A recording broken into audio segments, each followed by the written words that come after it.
The discussion? Are they? I don't believe we have them yet. All right. All in favor, say aye. Aye. Aye. Aye. Same sign if you're opposed. All right. Passes 3-0. All right. Number 9 on the agenda from Deputy Commissioner of Elections Steve Hoffmeyer. Chair, can you hear me? Steve Buckmeyer, Deputy Commissioner of Elections. Before I present the primary results. Sorry, Steve Hoffmeyer, Deputy Commissioner of Elections. Before I present the results of the primary election, we have one race for the State Representative, District 14 Libertarian Party, that there was a tie in that I need to have you draw for a winner.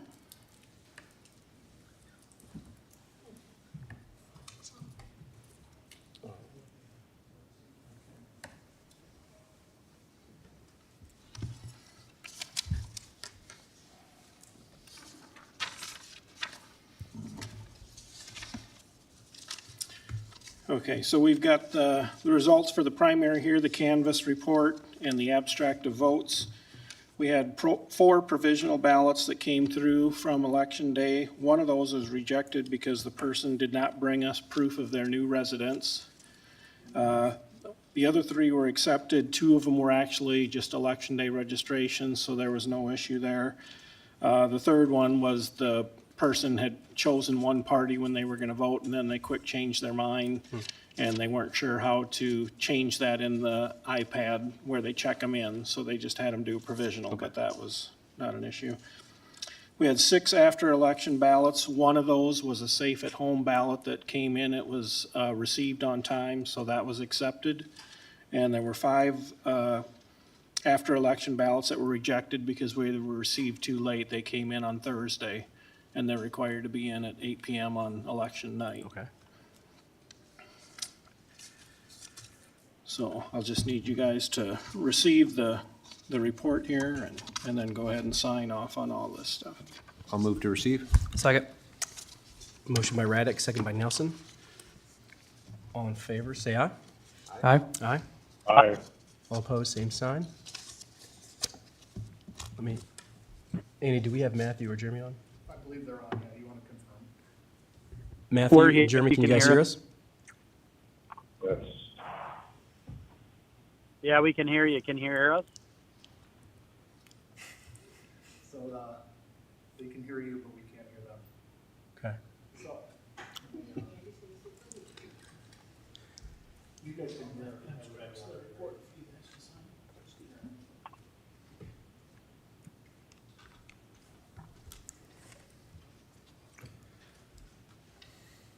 Don't wait. We love technology. It's a blessing.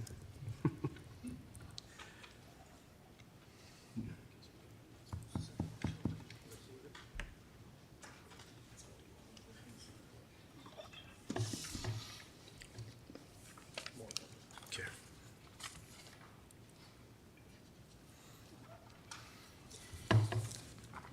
Test, test.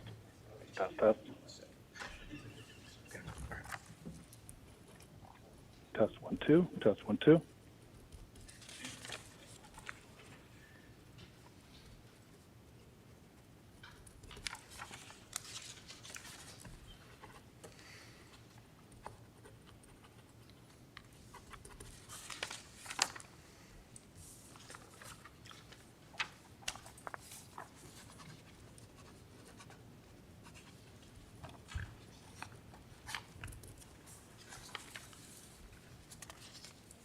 Matthew Young sent me a test message, and he has voted aye on the consent agenda.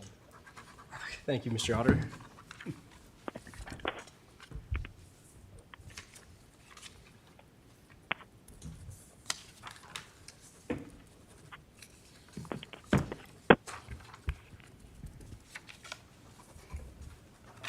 Here's that.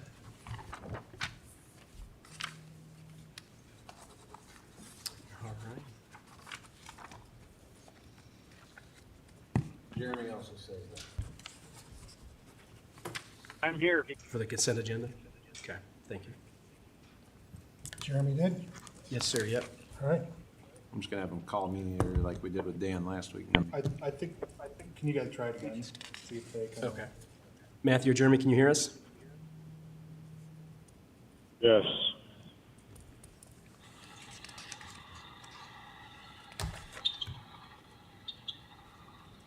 All right. Matthew through that. Can you hear it all right there, Jeremy, on the cell? My phone down there. Oh, is that where it was? Okay. But they should be able to. Is Matthews working over there? No, he's on the phone. All right. Yeah, we've got Jeremy over here. I got Jeremy over here. That's just how I'll do it. All right. Matthew voted aye on the agenda, too. Okay. Thank you. So I guess I'm just waiting for you guys to receive this, Right. and make a motion, so. Yep. We did that. We made a motion. Did you to already? receive. Yep. Yeah. So we're good. Thank you, Steve, very much. Steve, did they have to draw on something? He did the drawing. Okay, Wait, yep. I missed it. All right. Next up on the agenda, from Planning and Zoning is Ms. Daniel Priestley. Come on forward, Dan. As we continue to sign.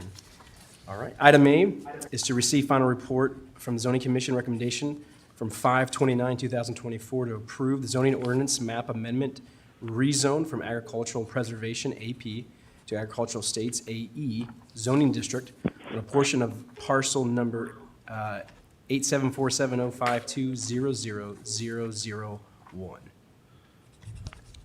Good evening Supervisors. Yes, this is one of those rezone / subdivision projects that come together, and we're focusing in on the rezone tonight. This is for 7 lots, actually 6 developable lots right next to Sergeant Bluff. Sergeant Bluff reviewed the plat. They elected to leave it in the county, where they could have chose to annex it in. And again, it's on 220th, just to the east of Old Lakeport Road on the south side. It went through the zoning commission to recommend it for approval. Overall, we didn't get a lot of comments on it. We did have a gentleman show up at the commission meeting and had some concerns about water runoff, but the commission determined that it going out of the floodplain, that they didn't see any issues based on what the stakeholders had provided. So. Okay. I'm guessing this is for residential development. Yes, it is. That's great. All right. Yeah, all right. I'll make a motion to receive the final report. Second. All right, motion by Bittinger, second by Nelson. Any discussion? Any discussion? All right, all in favor, say aye. Aye. All right. Aye.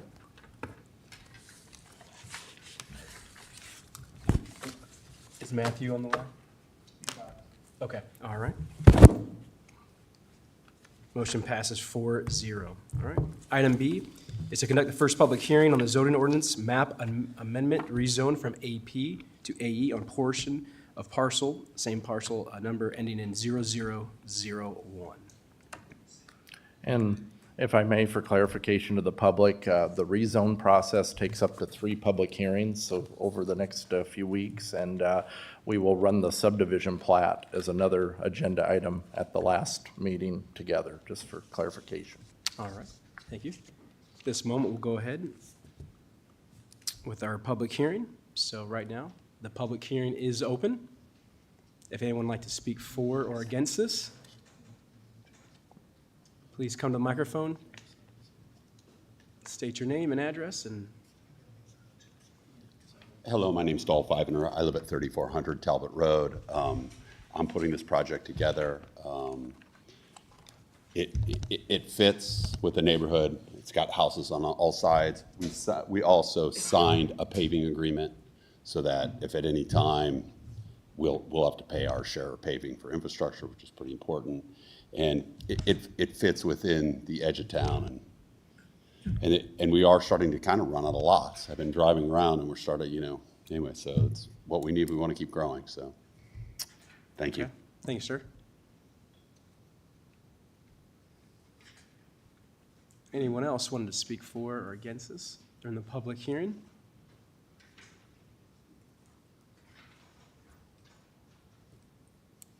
Seeing none, I'll move the public hearing be closed.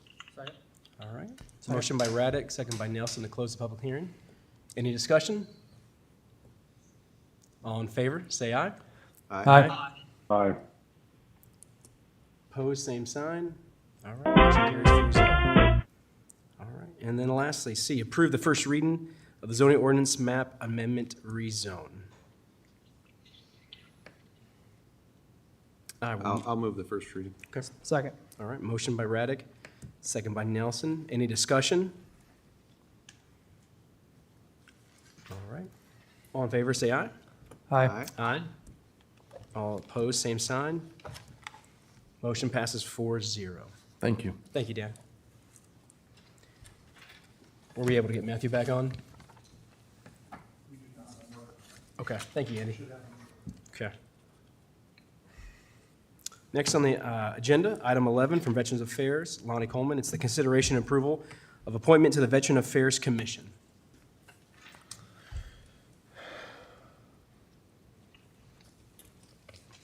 Evening, so we're looking at, we have one position that is being reappointed for. It is for Kathy Moreno.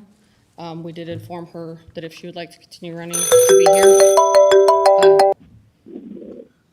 We also we're informed that Zane is on vacation right now, so obviously he can't be here. But we do have Philip Hines, who is here, who also put in an application for the position. All right, thank you, Lonnie. All right.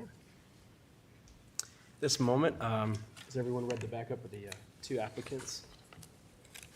All right. Mr. Hines, you want to come forward and just introduce yourself and just so that we can become, yeah, introduce yourself, tell us maybe why you're running, and what's your background, what was your branch of service, and so forth. My name's Phil Pines, applying for the Veterans Board, 19-year veteran of the Navy and Air Force. Currently coming up on my 20-year mark. Haven't decided one way or another yet, but really would like to join the board, trying to help more veterans get their claims in. You've seen a lot of horror stories over the years. Just want to try to do my part. Okay. All right. Where do you currently reside? Are you? I'm currently here in Sioux City, been here for 35 years. All right. All right. Any questions from the board?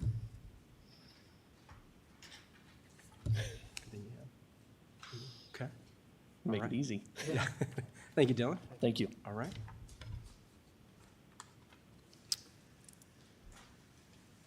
All right. Any discussion from Supervisor Taylor, Supervisor Ung?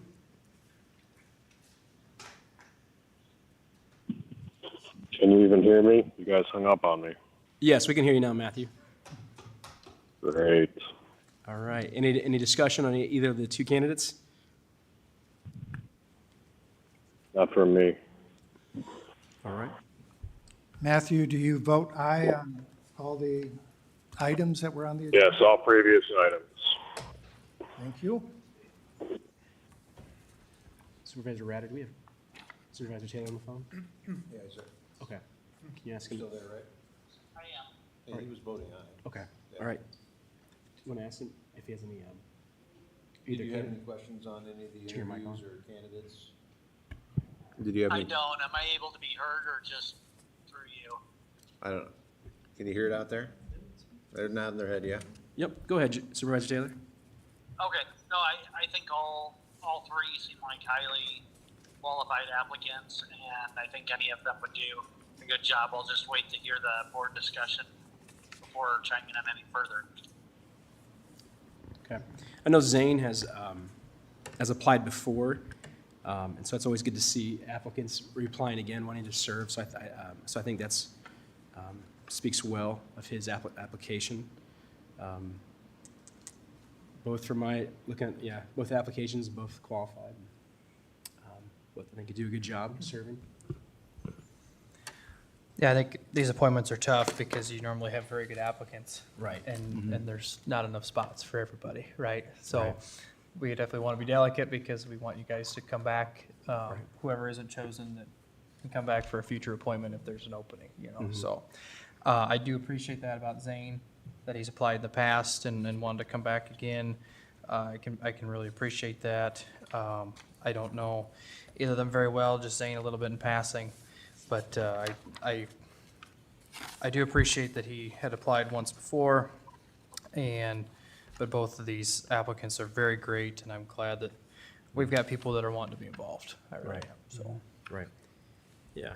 I've got to talk to Zane a little bit. Like you said, Supervisor Nelson, do not know him in depth, but I talked to him a little bit, and seems like he would be a good candidate for this as well, yeah. I appreciate the stick-to-itiveness and wanting to continue to serve. Anybody want to make a motion for either one?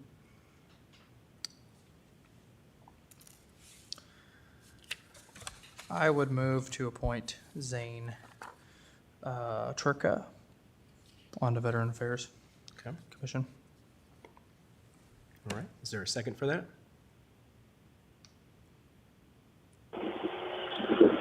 I'll second.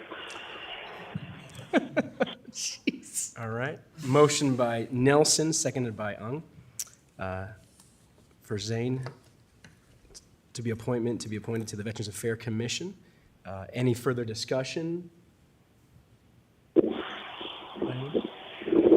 Okay, all right. All in favor, say aye. Aye. Aye. All right, same sign if opposed. All right, motion passes 5-0 to appoint Zane to the Veterans Affairs Commission. We want to say thank you, Mr. Chairperson? Yes. Sorry. No, you're fine, Mr. Opper. Yes, sir. Would you clarify that all votes so far have passed on a 5-0 vote? Yes, yes, yes. All votes up to this point have passed on a 5-0 vote. Thank you. Yes, sir. All right, so number 11, motion carries 5-0 to appoint Zane to the Veterans Affairs Commission. Mr. Hines, thank you for your application and for being here today in person, and we look forward to seeing you again as in the future here, hopefully, right? That's right. Thank you, yeah, but most of all, thank you for your service to our country and to our community here. So thank you for showing up today. Thank you. All right. All right, number 12, from Secondary Roads, Martinara. It is the approval of the quitclaim deed for vacated county right-of-ways in the plotted town Lawton. All right. Mark Nair, Woodbury County Engineer. We had a request from an adjacent property owner, Michael Schwingen, requesting that the alley between his lots, he owns lots 3 and 4, and then 11 through 14 as well, that you would have seen on the backup material. And then he owns lots 15 through 18, which occupy the south half. Turns out, checking our records, we had vacated those lots already. We don't need to do the vacation process, but we do need to quitclaim them to Mr. Schwingen to allow him to take possession and put them back on the tax rolls. So this quitclaim deed, $1 and other valuable consideration, passing along a 16-foot wide alley between the 4 lots immediately adjacent to his home, and then the south 8 feet of the alley to the east of his home. I recommend approval. Second. All right. Motion by Radig, second by Nelson. Any discussion? All right. All in favor, say aye. Aye. Aye. Motion passes 5-0. Thank you very much. Thank you.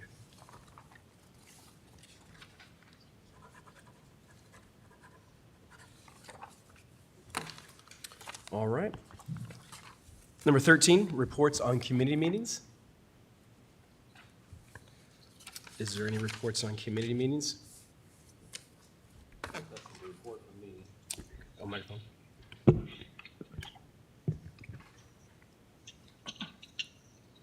Jeremy, do you have any committees? I do. Can you all hear me? Can everybody hear? Okay. Good. We're getting thumbs up. Yep.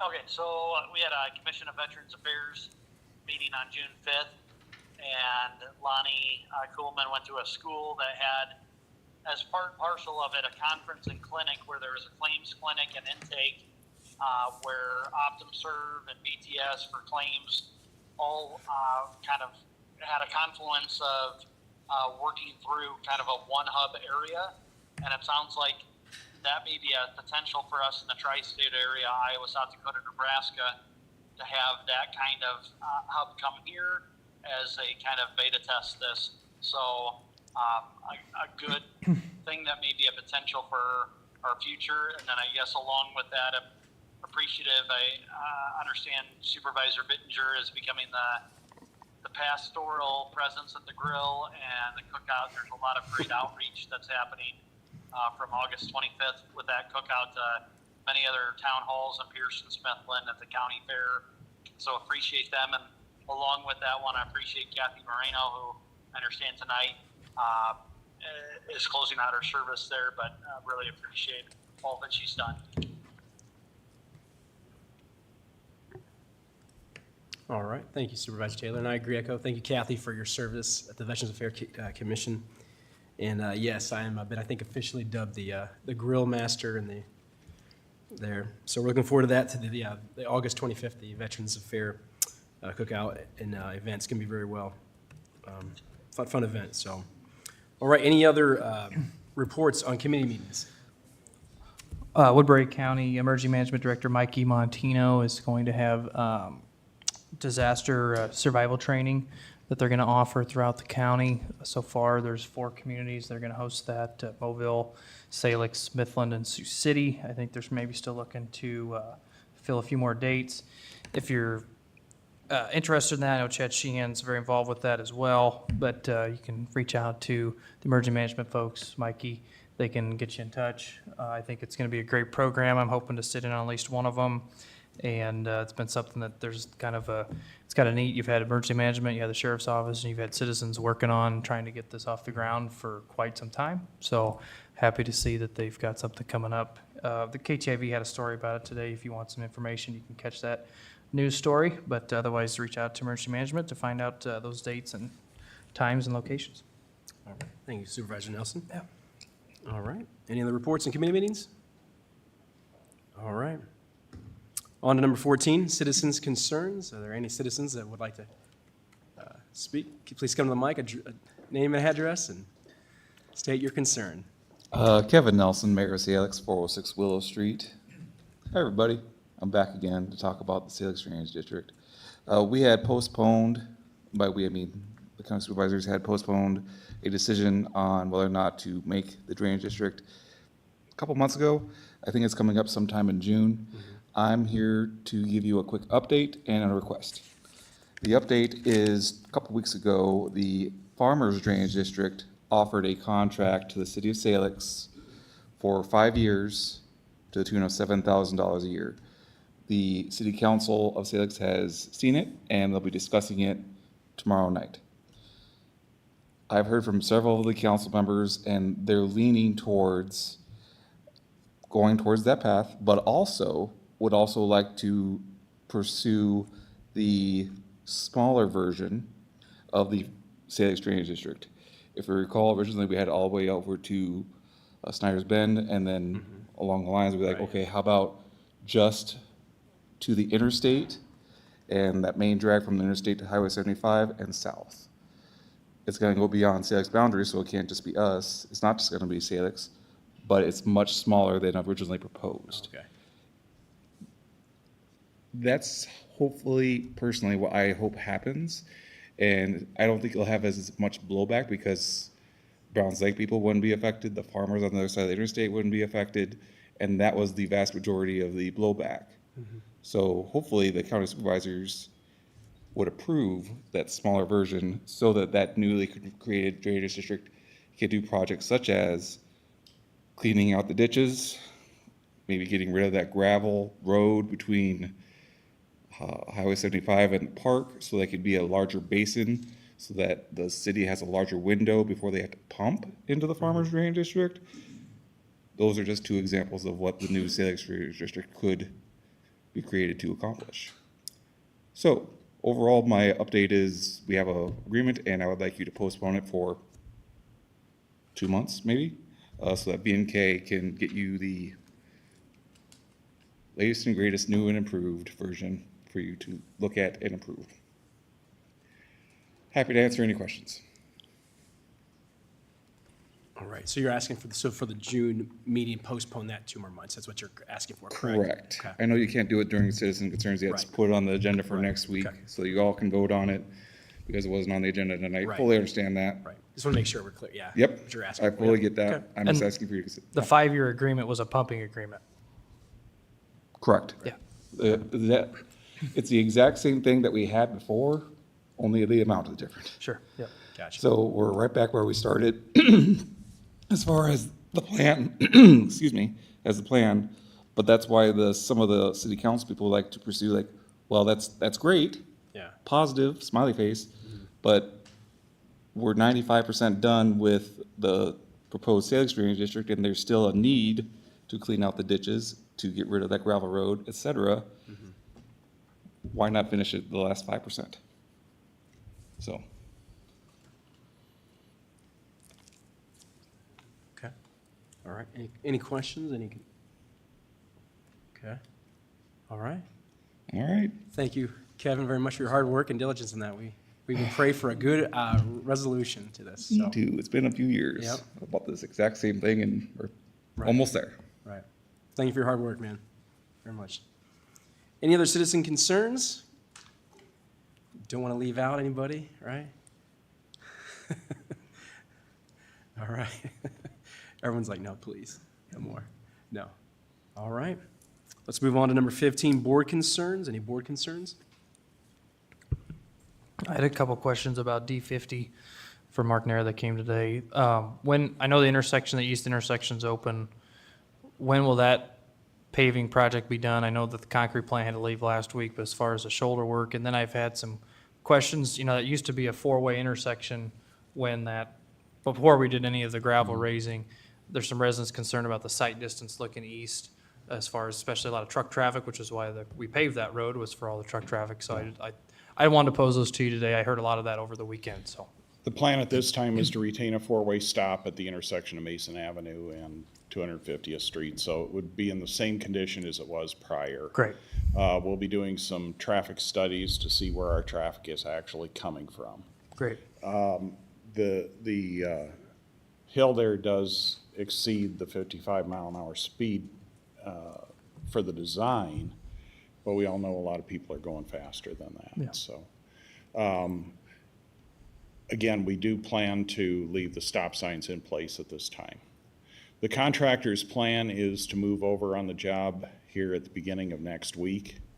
Initially, they'll finish up the intersection and the stub of 250th Street going east so that we can completely open that intersection while they then do the main line work. Sure. So we did a little bit extra to get people across Morgan Trail and Mason Avenue so that ag traffic could be restored this week. The subcontractor just was not available to come in and do that shouldering for us.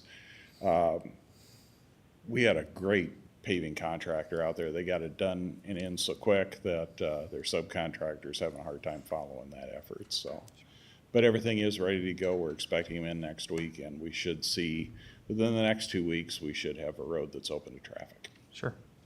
There won't be painting on it when we open up that east end initially. That'll all be done at the same time, but at least we'd be able to open that up without any disruptions. Great, thank you. Thank you. Any other board concerns? I have one, but let me give anybody else. Any other board concerns? We had brought up in some discussions, all these alternative energy forms, and Yep. wondered what our zoning had concerning nuclear energy. Right. That was my concern, yeah. Yep. So, I know you just got done with another one, Dan, but see what you got for free time the next few months. You said nuclear? Yes. Wow. Well, we have a land use summary table. We don't have it in there right now, so we can look into that. Right, yeah. We had thought about some supervisors talking and just some citizens brought us some concern, that if we wanted to, if we wanted to try to attract bigger businesses in the general industrial, well, they're gonna need power. And we know that solar and wind can't produce the amount of power these businesses are looking for. We know that some of them would soak up a lot of the power that Mid-America would put out, and so it's just something we'd like to look into to see what are options. Is it feasible or not? Get some public input, look into the, land use map, and what are planning and zoning, what's allowed, not allowed. But I agree with Supervisor Raddick, it's just to do some exploratory questioning and looking into that, so. Well, I find it interesting because I had a meeting about a year ago with a electricity vendor here in Woodbury County that is monitoring a new, I think they call it a modular nuclear that's out in Wyoming, and they're closely monitoring that because they would like to mirror and do those same things in their service area. So, yeah, I think that'd be something worthwhile looking into.